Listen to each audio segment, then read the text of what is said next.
शहर की सड़कों पर पूरी तरह हथियारों से लैस स्पेशल फोर्स तैनात थी।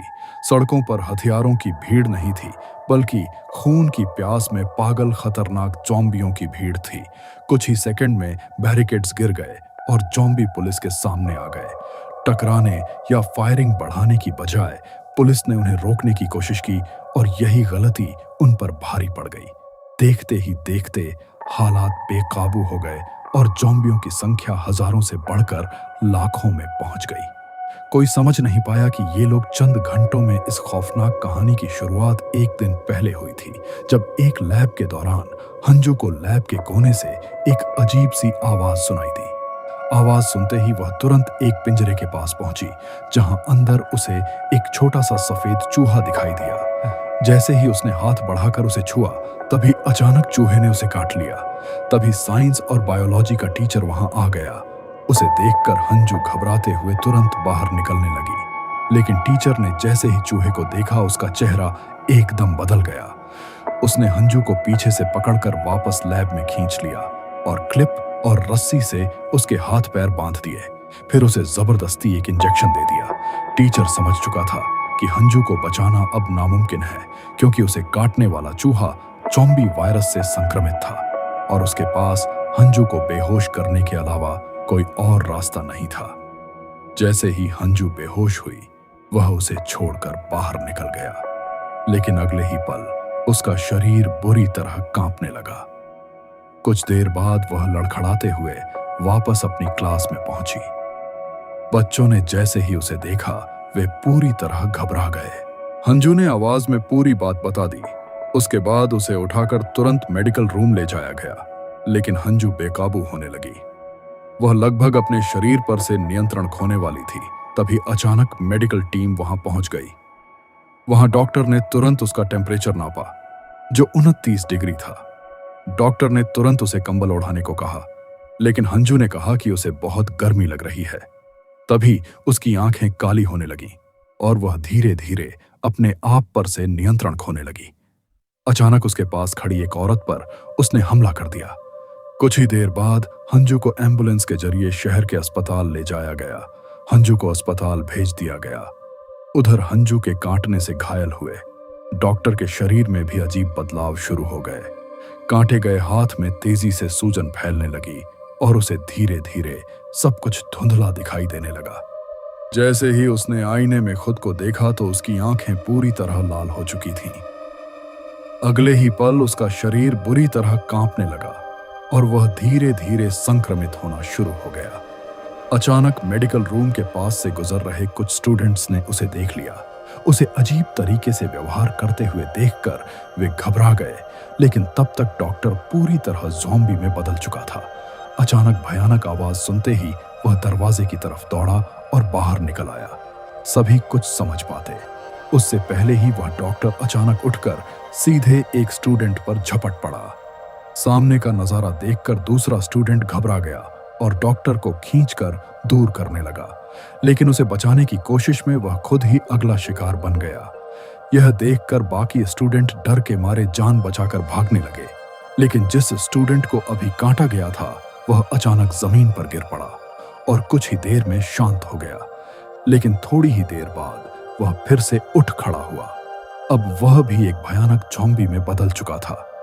अगले ही पल वह क्लासरूम की ओर तेजी से भागा और अंदर मौजूद स्टूडेंट्स पर बुरी तरह हमला कर दिया। कुछ ही देर में वायरस पूरे स्कूल में फैल गया और पूरा स्कूल उसकी चपेट में आ गया। ओंजो बहुत परेशान थी, क्योंकि उसका मोबाइल स्विच ऑफ हो गया था। इसीलिए चयोंग सन उसे शांत करने लगा, क्योंकि वह मन ही मन उसे पसंद करता था। लेकिन उन दोनों को बिल्कुल अंदाजा नहीं था कि स्कूल में एक खतरनाक वायरस फैल चुका है। जैसे ही ओनजो दरवाजे की तरफ बढ़ने लगी, अचानक बाहर से भीड़ का सैलाब उमड़ पड़ा। जान बचाने के लिए धक्का मुक्की शुरू हो गई और स्टूडेंट्स इधर उधर भागने लगे।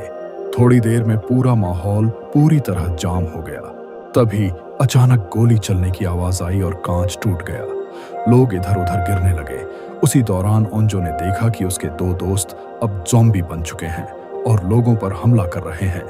उसी बीच एक ज़ॉम्बी की नजर ओंजो पर पड़ी और वह पागलों की तरह उसकी ओर दौड़ पड़ा।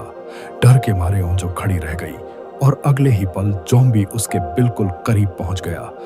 जैसे ही वह उसे पकड़ने वाला था, तभी अचानक चयोंगसन वहां पहुंच गया।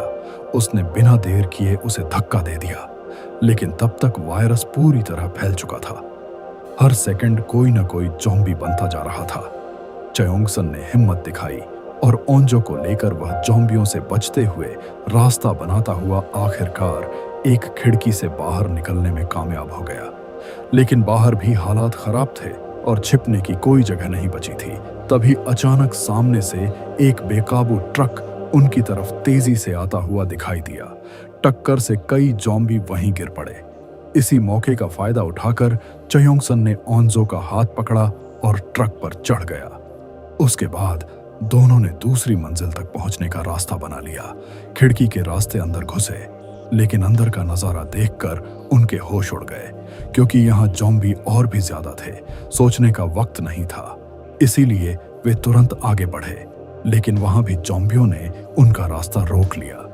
अब उनके पास कोई रास्ता नहीं बचा और मजबूरी में उन्हें भागना पड़ा। तभी ऊपर से भी बड़ी भीड़ उनकी तरफ आने लगी। उसी समय उन्हें एक फायर एक्सटिंग्विशर दिखाई दिया। उन्होंने ज़ॉम्बियों पर जोर से उसका इस्तेमाल करना शुरू कर दिया। कुछ ही पलों में पूरा कॉरिडोर धुएं से भर गया। इसी का फायदा उठाकर वे वहां से भाग निकले।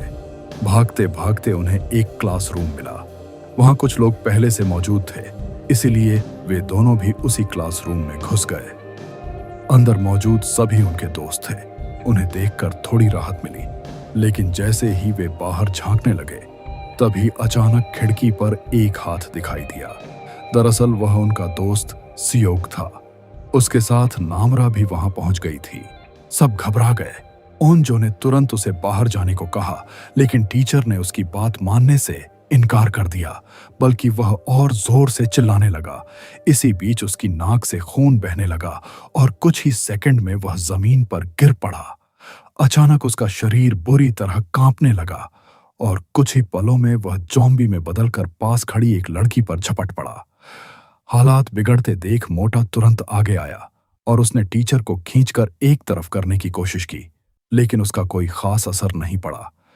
वह फिर से उठकर आगे बढ़ा और लोगों पर हमला करने लगा। तभी सियोक ने हिम्मत दिखाते हुए और चयोंगसन ने एक टेबल उठाई। दोनों की कोशिश से पीटी टीचर को कुछ देर के लिए काबू में कर लिया गया, लेकिन उस दौरान एक लड़की को ज़ॉम्बी ने काट लिया था। सबको पता था कि वह जल्द ही ज़ॉम्बी बनने वाली है, इसीलिए वह चुपचाप क्लास से बाहर निकलने लगी। लेकिन तभी नैनबो को लगा कि वह उस पर हमला करने वाली है, इसीलिए उसने उसे धक्का मारकर जमीन पर गिरा दिया। कुछ ही सेकंड में वह लड़की भी ज़ॉम्बी में बदल गई। सभी ने मिलकर उसे काबू में कर लिया, लेकिन ज़ॉम्बियों को रोक पाना आसान नहीं था। चयोंगसन ने तुरंत क्लासरूम का दरवाजा खोला और सबको बाहर भेज दिया, जबकि वह खुद पीछे रहकर उन्हें कवर देने लगा। कॉरिडोर बिल्कुल खाली था, लेकिन आवाज सुनते ही ज़ॉम्बी तेजी से उनकी तरफ आने लगे। आगे बढ़ना भी मुश्किल हो गया। उसी समय सियोक उन सबको बचाने के लिए अकेले ज़ॉम्बियों से भिड़ गया, लेकिन ज़ॉम्बियों की संख्या इतनी ज्यादा थी कि वह जल्द ही चारों तरफ से घिर गया। तभी बाकी लोगों ने खिड़की के रास्ते उसे बचाने की कोशिश की, लेकिन वह ज़ॉम्बियों के बीच फंस चुका था। बाकी लोगों ने मिलकर उसे बचाने की कोशिश की। तभी मोटे ने पूरी ताकत से क्लासरूम का दरवाजा उखाड़ दिया। उसके बाद बड़ी मुश्किल से ज़ॉम्बियों को सीढ़ियों की तरफ धकेला गया और बाकी लोग मौका पाकर ऊपर की तरफ भाग निकले। छत पर पहुंचते ही सबको लगा कि अब वे सुरक्षित हैं, लेकिन हालात पूरी तरह बिगड़ चुके थे और ज़ॉम्बियों की संख्या लगातार बढ़ रही थी। तभी ओंजो ने पास रखा फायर हॉज उठाया और उसका इस्तेमाल करने लगी। उसी समय अचानक दूर से हेलीकॉप्टर की आवाज सुनाई दी और सभी तेजी से उसकी तरफ देखने लगे।